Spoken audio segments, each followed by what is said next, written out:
আলাইকুম, welcome to Pinki's kitchen. আবার চলে এলাম আমি দুর্দান্ত একটা রেসিপি নিয়ে।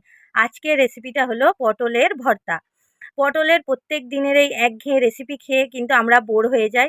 তাহলে পটলের অন্যতম একটা দুর্দান্ত রেসিপি নিয়ে চলে এসেছি, পটল ভর্তা, যেটা দুর্দান্ত হয় খেতে আর অসাধারণ কিন্তু এর টেস্ট। আপনারা একবার হলেও এই পটলের ভর্তা রেসিপিটা প্লিজ একবার বানাবেন, আর বানিয়ে কিন্তু কমেন্ট করে জানাবেন যে এই পটলের রেসিপিটা আপনাদের কেমন লেগেছে। পটলের ভর্তা রেসিপিটা আমি কেমন করে বানিয়েছি, তাহলে ফুল উপকরণটা আপনারা দেখতে থাকুন যে পটলের ভর্তা রেসিপিটা আমি কেমন করে বানিয়েছি। পটলের দুর্দান্ত রেসিপিটা বানানোর জন্য আমি এইখানে 500 গ্রাম পটল নিয়েছি। পটলটাকে আমরা ভালো করে খোসা ছাড়িয়ে নেবো। আর খোসাটা কেমন করে ছাড়াবো একবার দেখিয়ে দিই। এই যে ছুরি নিয়েছি একটা, আমরা কিন্তু পুরো পটলের খোসাটা ছাড়াবো না, জাস্ট এরকম করে একটু চেঁচে নেব। দেখুন, পটলের কিন্তু খোসা ছাড়াবো না, পটলের খোসাতে কিন্তু অনেক পুষ্টি থাকে। দেখুন, আমরা কিন্তু জাস্ট এরকম করে যে পাতলা যে একটা আস্তরণ থাকে ওইটাকে শুধু চেঁচে নেবো ছুরির সাহায্যে। দেখুন, এরমভাবে কিন্তু সব পটলগুলোকে আমরা চেঁচে নেব। আর একটা আপনাদেরকে দেখাচ্ছি, দেখুন জাস্ট ছুরির সাহায্যে পটলের এই ইয়েটাকে শুধু আমরা চেঁচে নেব। বারবার বলছি কিন্তু পটলের খোসাটা কিন্তু ছাড়াবেন না। পটলের এই রেসিপিটা বানানোর জন্য পটলের খোসাটা কিন্তু ছাড়ানোর দরকার নেই। দেখুন, এরকমভাবে আমরা সব কটা পটল ছাড়িয়ে ফিরে আসি। আমি ভালো করে পরিষ্কার করে এগুলো চেঁচে নিয়েছি। এবার এটাকে আমরা জল দিয়ে ধুয়ে নেব। পটলটা কিন্তু এরকম আগে ধুয়ে নিয়ে তারপর কাটবো। পটল কিন্তু ভালো করে পরিষ্কার জল দিয়ে ধুয়ে নিতে হবে। এবার তুলে নেব।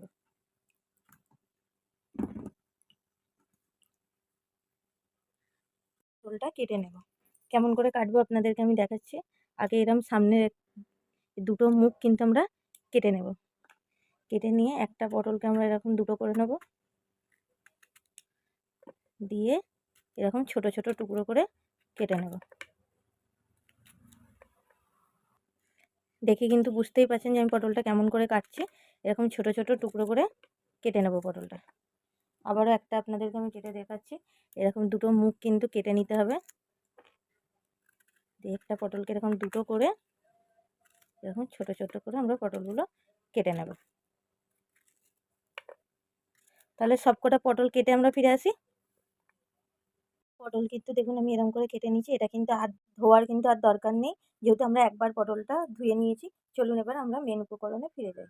আমি অন করে দিয়েছি। এবার এর মধ্যে দিয়ে দেবো কিছুটা জল। জলটা আমি অল্প করেই দেব, আর দিয়ে দেবো এর মধ্যে পটলগুলো, কেটে রাখা পটলটা। এবার ভালো করে নেড়ে দেবো।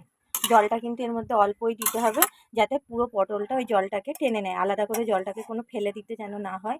জলটা যেন পটলটাকে পুরো শুকিয়ে নেয়, ওরকম পর্যায়ে কিন্তু জল দিতে হবে। জল বেশি দিলে হবে না। এটাকে আমরা ঢাকা দিয়ে জলটা শুকনো অবধি অপেক্ষা করবো। ঢাকনা দিয়ে তাহলে 5 মিনিট পর ফিরে আসি। খুলে দেখবো, দেখুন পটল থেকে কিন্তু সব জলটা শুকিয়ে গেছে।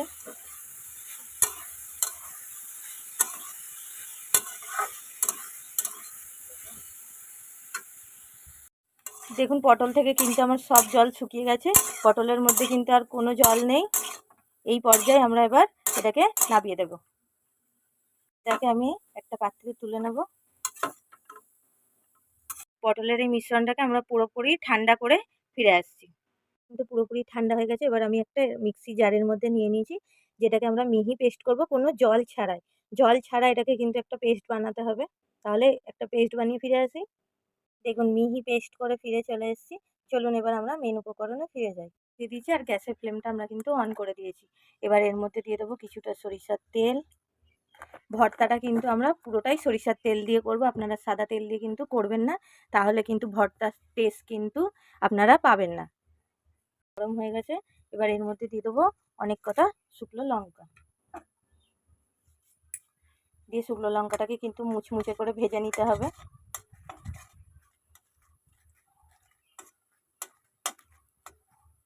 গ্যাসের ফ্লেমটা কিন্তু কম রেখেই আমরা শুকনো লঙ্কাটা ভেজে নেব। লঙ্কাগুলো কিন্তু ভালো করে ভাজা হয়ে গেছে। এবার আমরা তুলে নেব। এবার এর মধ্যে দিয়ে দেবো কিছুটা কালো জিরে। এবার কটা শুকনো লঙ্কা আমি এরকম কুচিয়ে দিয়ে দেব।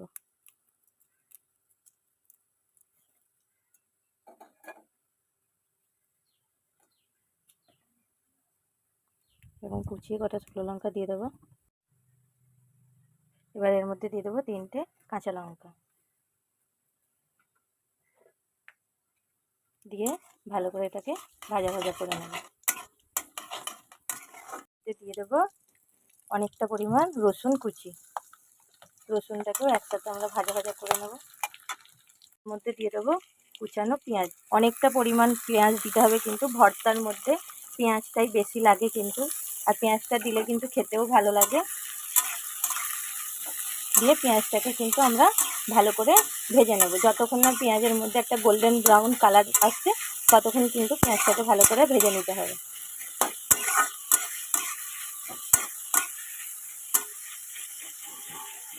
দেখুন পেঁয়াজের মধ্যে কিন্তু গোল্ডেন ব্রাউন একটা কালার এসছে, খুব সুন্দর একটা মিষ্টি কালার এসছে। পেঁয়াজের মধ্যে যখন এরকম একটা কালার আসে তখন খেতেও ভালো লাগে।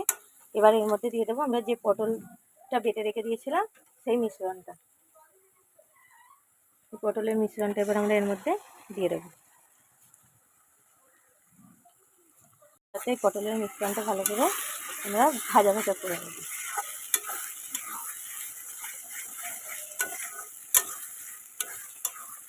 এবার অল্প অল্প এর মধ্যে কিছু মশলা অ্যাড করব। এবার এর মধ্যে দিয়ে দেবো স্বাদ মতো লবণ, দিয়ে দেবো সামান্য পরিমাণ লঙ্কার গুঁড়ো, ঝালটা কিন্তু আপনাদের টেস্ট অনুযায়ী দেবেন,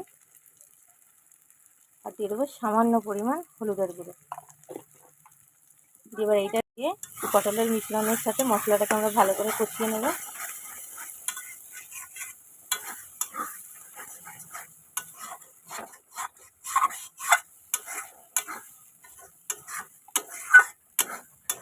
গ্যাসের ফ্লেমটা কিন্তু আমরা লো করেই এটাকে ভাজবো, না হলে কিন্তু এটা পুড়ে যাবে।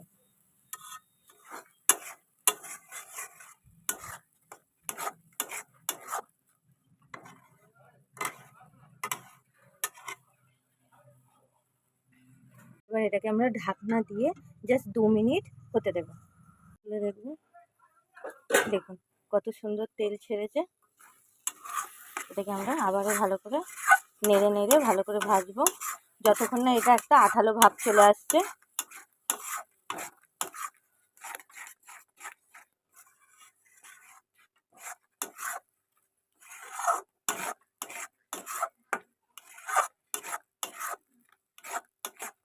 এটা কিন্তু সব সময় নাড়তে হবে, না হলে কিন্তু এটা তলাটা বসে যাবে।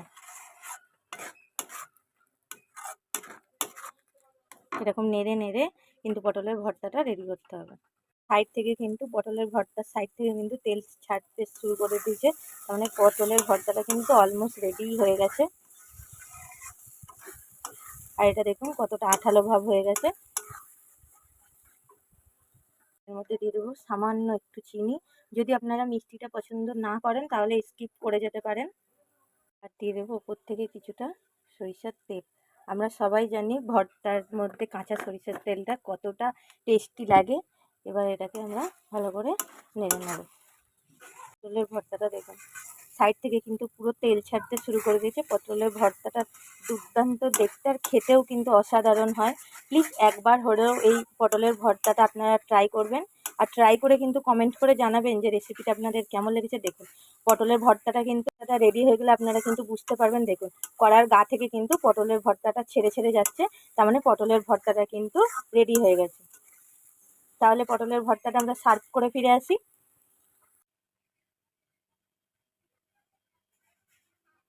সুস্থ থাকবেন, ভালো থাকবেন, আবার ফিরে আসবো অন্য কোনো দিন অন্য কোনো রেসিপির সাথে। আল্লাহ হাফেজ।